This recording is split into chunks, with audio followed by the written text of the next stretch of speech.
Business Club de France des entrepreneurs avec Michel Picot. Bienvenue, c'est bientôt Noël et ses illuminations. Restez avec nous, notre objectif, vous éblouir et ça fait du bien. Tout de suite, le sommaire de cette émission. Notre invité aujourd'hui, Didier Maroillet, il dirige l'entreprise auboise Festilight, entreprise de renommée mondiale connue pour ses créations en matière d'illumination de Noël. Dans l'actualité cette semaine, l'entreprise nantaise Shopopop, leader européen de la livraison collaborative à domicile, a annoncé une levée de fonds de 20 millions d'euros. Goussin France, spécialisé dans la construction de véhicules de transport, dont bientôt des poids lourds à hydrogène, vient de signer un accord avec le géant saoudien Aramco. Et puis, Éco-Région, le retour du jean 100% français, c'est pour tout début 2022, un reportage de Vosges TV. Soyez les bienvenus. Ça y est, nos villes et villages ont allumé leur lumière de Noël et ça fait du bien. Ces lumières, ces mises en scène sont peut-être signées Festilight. Son président est notre invité Didier Maroillet. Bonjour. Bonjour. Nous sommes aujourd'hui à Troyes, dans les studios de Canal 32 pour faire cette émission. Nous sommes à Troyes et nous accueillons donc une entreprise troyenne, Festilight.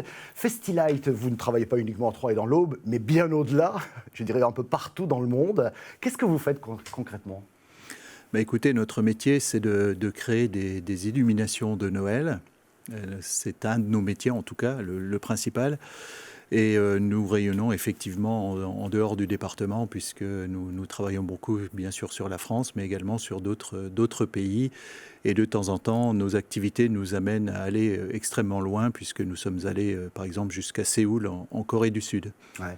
Quand vous dites d'autres villes en France, on peut peut-être citer, je crois, il y a Place Vendôme, à Paris notamment, hein. Oui, alors à Paris, il y a quelques sites intéressants comme la place Vendôme, l'avenue Montaigne, les grands magasins également. On décore le Bon Marché, on décore la Samaritaine pour la première fois cette année, ce magasin qui vient de renaître.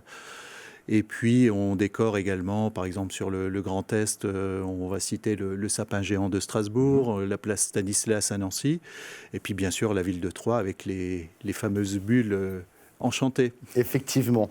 Donc on le voit. Je crois que cette année, les commandes et les installations ont commencé plus tôt que les autres années, non ? Alors effectivement, la fête de Noël est aussi une fête commerciale. Et on a beaucoup de clients, notamment les galeries commerciales, les centres commerciaux, les retail parks, etc., qui aujourd'hui nous demandent d'installer plus tôt que prévu, tout simplement pour essayer de redonner un peu de dynamisme et de donner du baume au cœur un peu à leurs consommateurs. On a tous besoin. Mais ça complique un petit peu la donne pour vous. Je m'explique. On est actuellement en pénurie de matières premières. Vous êtes un petit peu moins concerné, quoique. Mais on est surtout dans une grosse difficulté dans le transport, et notamment le transport maritime. Non seulement les bateaux sont souvent en attente devant des ports congestionnés, et ce qui fait que la marchandise n'est pas forcément livrée dans les délais. Comment est-ce qu'on fait pour éviter peut-être ce frein coûteux que sont les retards finalement de livraison ? Alors plusieurs choses. On a déjà des stocks importants qui sont faits tout au long de l'année, c'est-à-dire qu'on n'attend pas les dernières minutes pour acheter nos produits ou les fabriquer. Ensuite, on a réintégré un certain nombre de fabrications en France, puisque nous sommes équipés, par exemple, d'une imprimante 3D qui fait des pièces de très grande taille directement dans nos ateliers, ce qui permet d'être un peu moins dépendant de nos fournisseurs étrangers. Mais malgré tout, nous avons encore aujourd'hui environ une quinzaine de containers qui sont sur les flots et que l'on attend avec grande impatience pour pouvoir enfin livrer nos clients. On va quand même dire à nos téléspectateurs et auditeurs que ces containers, vu qu'ils sont de plus en plus rares, ils coûtent de plus en plus cher. Et juste pour vous donner, vous me coupez si je me trompe, ils coûtaient à la même période l'année dernière, c'était 2 000 € le conteneur sur un paquebot, sur un navire de fret. Il coûte aujourd'hui 13 à 15 000. C'est même monté à 19 000 à une certaine période. Effectivement, il y a une inflation terrible sur le coût de transport qu'on a du mal à comprendre parce qu'effectivement, il y a peut-être beaucoup de choses à transporter, mais je pense qu'il y a aussi une sorte de dumping qui est organisé par les transporteurs et qui prennent un peu en otage tout le marché mondial. Ce qui est quand même extrêmement paradoxal et très très préjudiciable en fait aux entreprises. Ouais, ça veut dire, oui, quand vous dites ça, mais on a l'impression que tout le monde a envie de consommer. C'est ce qui expliquerait officiellement cette congestion dans le transport maritime. Oui, je pense qu'effectivement, passer de 2 000 à 19 000, il ne faut pas exagérer non plus. On va parler de tendance, effectivement, et de Festilight précisément. Quand je parle de tendance, c'est de création. C'est dans l'ADN de votre entreprise. Je sais que vous aviez inventé, on en a parlé ici même, l'ampoule fusible, qui est en fait une ampoule qui permet que lorsqu'elle s'éteint, elle n'éteint pas toutes les guirlandes, pour faire simple. Vous avez utilisé les LED depuis 2005 d'ailleurs, c'était quand même assez précurseur à l'époque. Est-ce qu'il y a des tendances aujourd'hui en termes d'illumination de Noël ? Alors, il y a toujours des tendances, effectivement, et nos collections sont régulièrement renouvelées. Pour vous donner une idée, nous avons, par exemple, sur les deux activités principales qui sont la décoration des villes, la décoration des centres et des galeries commerciales, nous avons 2 catalogues qui font à peu près 400 pages au total, et ce sont à peu près 3000 références qui sont gérées aujourd'hui au niveau de l'entreprise. Alors ça va depuis la toute petite guirlande jusqu'à des sujets qui font 10 mètres de haut. On a énormément de choix qui s'adaptent en fonction des besoins et des désirs des clients. Mais il y a des tendances, effectivement, qui changent tous les ans. Quand vous dites que vous vous adaptez à toutes les demandes, ça veut dire que même les petits villages, qui n'ont souvent pas les mêmes budgets que les grosses villes, dans l'illumination, il y a des réponses aussi pour éclairer un village. Il y a des réponses en termes de produits, il y a des réponses aussi en termes de services, puisqu'en fait, initialement, les villages qui achetaient un décor avaient tendance à le réutiliser pendant 6, 7, 8, 10 ans. Donc d'avoir toujours le même décor qui était proposé. Donc aujourd'hui, on fait des propositions de location de décors, ce qui permet de les renouveler très régulièrement et de ne pas avoir cette décoration qui reste toujours identique. Oui, ça c'est important. Vous restez avec nous, Didier Maroualet. C'est l'heure de notre rendez-vous avec l'actualité des PME.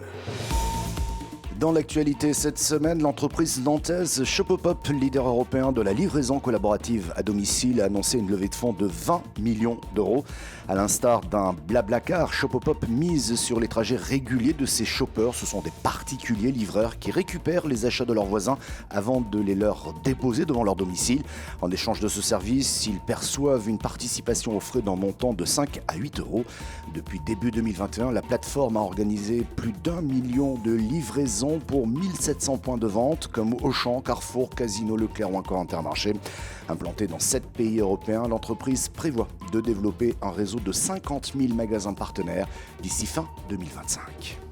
Gossin France, spécialisé dans la construction de véhicules de transport, dont bientôt des poids lourds à hydrogène, vient de signer un accord avec le géant saoudien Aramco.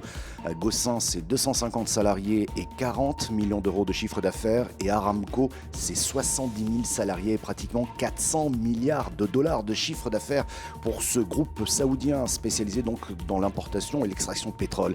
C'est donc un exploit pour cette PME française. Le montant de l'accord n'a pas été communiqué. Cet accord prévoit la construction sur place d'une usine de fabrication de véhicules à hydrogène de technologie Gossin pour desservir la région du Moyen-Orient.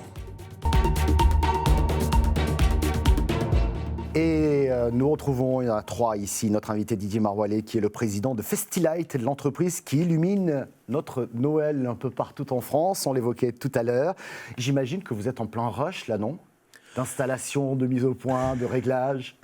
Alors, c'est une période où on a l'habitude de dire qu'on est en apnée.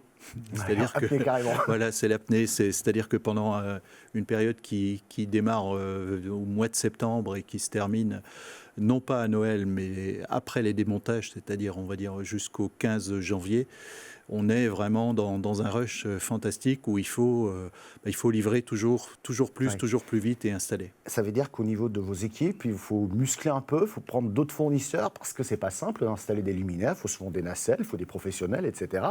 qu'on n'emploie pas à l'année par définition, mais ça veut dire qu'il faut se staffer de l'ensemble de fournisseurs pour pouvoir répondre à la demande. Alors, on a beaucoup de partenaires installateurs qui travaillent avec nous. Effectivement, il est impossible d'avoir des équipes propres et d'installer en même temps tout Noël un peu partout en France et en Europe. Donc, on travaille beaucoup avec des partenaires qui sont des partenaires réguliers et qui sont rompus à ces méthodes et qui sont formés, bien entendu, avec les CACES, avec tout ce qui est nécessaire pour ce type d'installation. Ouais. Vous le disiez tout à l'heure, vous essayez presque de faire du sur-mesure pour qu'une commune n'ait pas le même éclairage que l'autre commune ou qu'un site n'ait pas le même éclairage que l'autre. Ça veut dire quoi que dans vos équipes, chez Festilight, vous avez des concepteurs de décoration. J'imagine que d'abord, vous les numérisez, vous les faites peut-être en 3D, j'en sais rien. En tout cas, vous utilisez l'informatique. Mais vous réfléchissez en permanence à de nouvelles choses qui sont faites d'abord par ordinateur et ensuite, on passe à la phase production, quoi. Oui, alors on a un moteur fantastique, c'est qu'on a des clients très haut de gamme qui nous demandent des choses vraiment très originales et qui nous servent un peu de laboratoire d'essai aussi pour faire des gammes un peu plus standards derrière. Mais effectivement, nous avons 3 designers produits, nous avons des gens de bureau d'études qui font aussi des calculs techniques, puisque quand vous accrochez un produit sur une façade de la place Vendôme, il n'est pas question d'arriver avec une perceuse et de faire des trous dans la façade. Donc il y a beaucoup de détails techniques comme ça. Il nous est arrivé d'accrocher des lustres qui faisaient à peu près 300 kilos, suspendus au milieu de la place Vendôme avec des filins qui faisaient 30 ou 40 mètres de long. Ouais. Donc on n'a pas le droit à l'erreur, effectivement. Ah, là, c'est sûr. Merci beaucoup, Didier Maroualet, d'avoir répondu à nos questions. Tout de suite, c'est Éco-Région.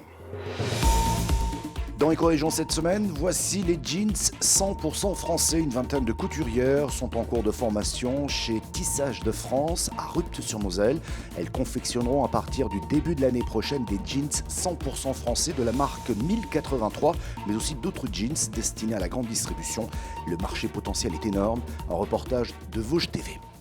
Depuis quelques jours, dans cet atelier de confection chez Tissage de France à Rupt-sur-Moselle, on forme une dizaine de couturières amenées à produire des jeans 100% français de la marque 1083, mais pas seulement. Une quarantaine de postes sont encore en cours d'installation pour un début de fabrication espéré en début d'année prochaine. Ces jeans seront confectionnés pour plusieurs marques, pour 1083 bien sûr, l'actionnaire majoritaire de Tissage de France, mais aussi pour plein d'autres marques qui veulent relocaliser, des enseignes, des grandes surfaces, en fait toutes celles et ceux qui sont intéressés par relocaliser la production de jeans en France. On confectionne trop peu de jeans par rapport au marché français. Seulement 100 000 jeans en France sur 88 millions sont fabriqués en France. Sur ces 100 000, il y en a 50 000 des 1083. Et donc vous voyez à quel point il y a un potentiel de création d'emplois si on relocalisait les 87 900 000 jeans qui ne sont pas fabriqués en France aujourd'hui. Le marché potentiel est énorme, misant sur l'élan de relocalisation issu de la crise sanitaire. On va pouvoir ici filer, tisser et confectionner des jeans made in France en s'appuyant sur de la main-d'œuvre locale, repérée et formée par Pôle emploi, le Greta et le lycée professionnel de Thaon-les-Vosges. Une vingtaine de couturières apprend donc le métier.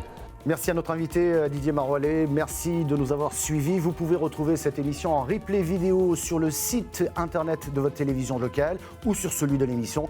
Nous sommes également disponibles en audio podcast ou encore diffusés sur une dizaine de radios un peu partout en France. Passez de bonnes fêtes, c'est un peu en avance, mais en tout cas je vous le dis parce qu'aujourd'hui nous avons été éclairés par Festilight. Merci de votre fidélité et à la semaine prochaine.